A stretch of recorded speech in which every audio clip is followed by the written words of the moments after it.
नमस्कार दोस्तों, आज हम सुनेंगे सोमवार व्रत कथा। प्राचीन काल की बात है। एक गांव में एक शाहूकार रहता था। शाहूकार बहुत धनी था। उसके कोई संतान नहीं थी। शाहूकार अपने वंश को लेकर हमेशा चिंतित रहता था। शाहूकार भगवान शिव को प्रसन्न करने के लिए सोमवार का व्रत करता था और व्रत के दौरान भगवान शिव पार्वती की पूजा करता और शाम को शिवलिंग में दीपक जलाता था। उसकी पूजा अर्चना को देखकर एक दिन पार्वती ने भगवान शिव से कहा, हे प्रभु, ये शाहूकार आपका परम भक्त है। ये सोमवार को विधि पूर्वक आपकी पूजा करता है। मुझे लगता है आपको उसकी मनोकामना पूर्ण करनी चाहिए। शिवजी ने माता पार्वती की बात को सुनकर कहा, गौरी, ये संसार एक कर्म क्षेत्र है।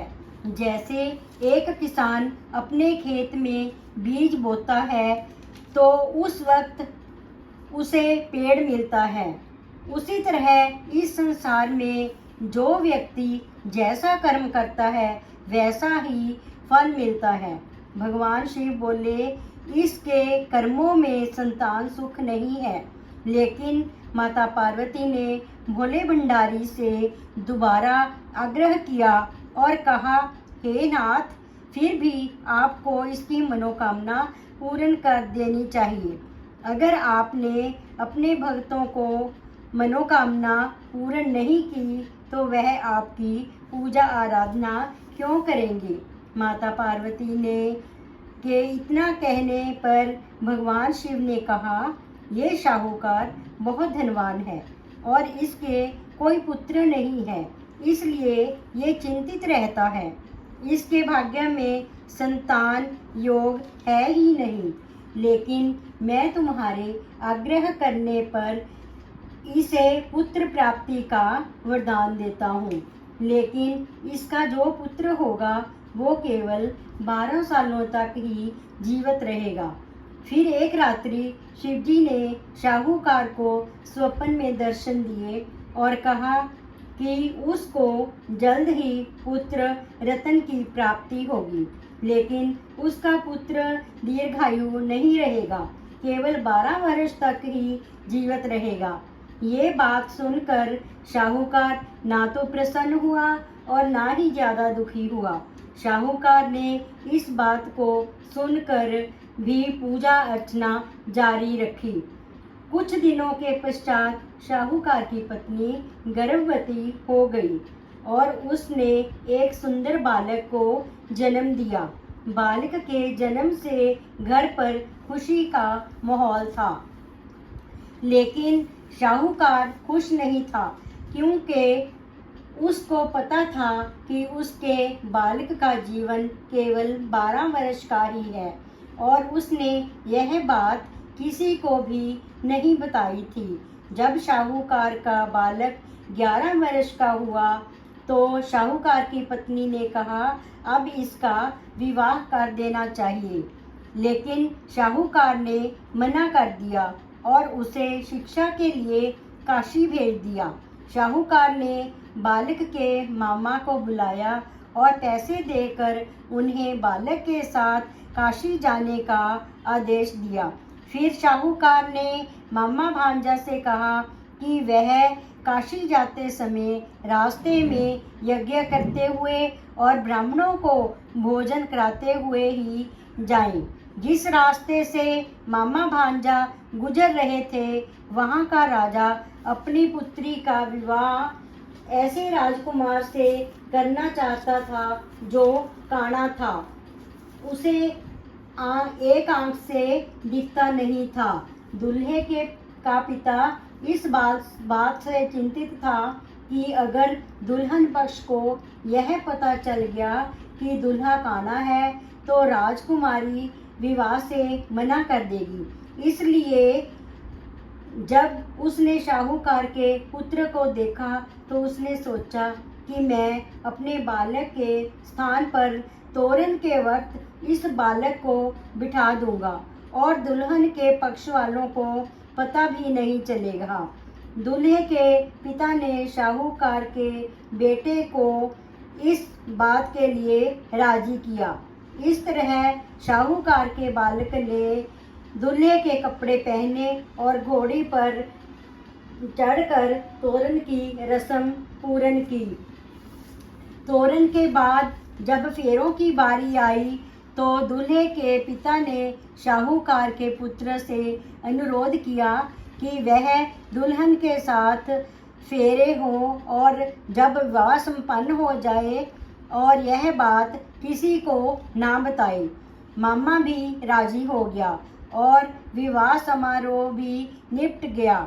शादी संपन्न होने के बाद काशी के लिए प्रस्थान कर गए, परंतु शाहूकार के पुत्र ने दुल्हन के कपड़ों पर लिख दिया, तुम्हारी शादी मुझसे हुई है, लेकिन जिसके साथ तुम जाओगी वह एक आंख वाला आदमी है और मैं काशी में शिक्षा ग्रहण करने को जा रहा हूँ।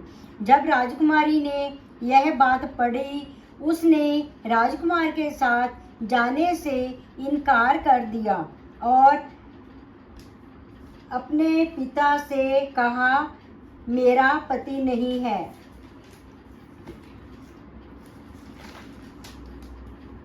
मेरा पति शिक्षा ग्रहण करने काशी गया है। जब सब जगह यह बात फैल गई तो मजबूरी में दूल्हे के पिता को सारी बात बतानी पड़ी। दुल्हन के पिता ने भी अपनी बेटी को भेजने से इनकार कर दिया। इधर मामा भांजा दोनों काशी पहुंच गए। बालक शिक्षा ग्रहण करने लगा और मामा ने यज्ञ कराना शुरू कर दिया। जब शाहूकार का पुत्र 12 साल का हो गया तो एक दिन वो अपने मामा से बोला कि उसकी तबीयत ठीक नहीं है, वह सोने अंदर जा रहा है। शाहूकार का पुत्र अंदर सोने गया और उसकी मृत्यु हो गई। कुछ देर बाद जब मामा अंदर पहुंचा, उन्होंने अपने भांजे को मरे हुए देखा तो वे बहुत दुखी हुए, परंतु वह रो नहीं सकते थे, वरना उनका यज्ञ अधूरा रह जाता। इसलिए मामा ने वापस जाकर यज्ञ पूरा किया और ब्राह्मणों को भोजन कराने के बाद मामा अपने मृत भांजे को देखकर रोने लगा। उस वक्त उसी मार्ग से शिव पार्वती गुजर रहे थे। माता पार्वती ने किसी के रोने की आवाज़ सुनी। उन्होंने शिवजी से कहा, प्रभु कोई मनुष्य रो रहा है, चलो उसके दुखों को दूर करते हैं। पार्वती मामा के पास गए। उन्होंने जब मृत बालक को देखा वो हैरान हो गए, क्योंकि वह शिव जी के आशीर्वाद से जन्मा शाहूकार का पुत्र था। माता पार्वती ने कहा, हे नाथ, यह तो शाहूकार का पुत्र है जिसको आपने केवल 12 वर्ष का जीवन दिया था। पार्वती जी ने मृत बालक को देखा। जब उन्हें दया आ गई और उन्होंने शिवजी से कहा, प्रभु आप इस बालक को जीवन दान दे दीजिए, वरना इसके माता पिता जीते जी मर जाएंगे। माता पार्वती ने आग्रह करने पर शिवजी ने उनकी बात मान ली और उसे जीवन दान दे दिया। शाहूकार का पुत्र जीवित हो गया और मामा भांजा अपने घर की ओर चल दिए। रास्ते में शाहूकार का पुत्र उसी शहर से गुजरा जहां उसका विवाह हुआ था। दुल्हन के पिता ने बालक को पहचान लिया और मामा भांजा को लेकर अपने महल आ गए। दुल्हन के पिता ने एक समारोह किया और अपनी पुत्री को शाहूकार के साथ भेज दिया।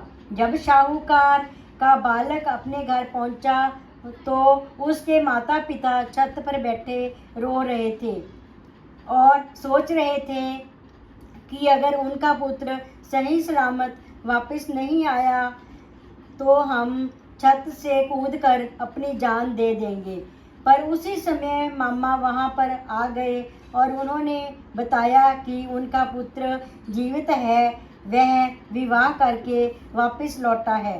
शाहूकार ने अपने पुत्र को जीवित देखा तो खुशी से उसका स्वागत किया और शाहूकार का पूरा परिवार खुशी खुशी अपना जीवन बिताने लगा। जैसे भोलेनाथ ने इस परिवार पर कृपा की, ऐसी ही कृपा सब पर करना। जय भोलेनाथ।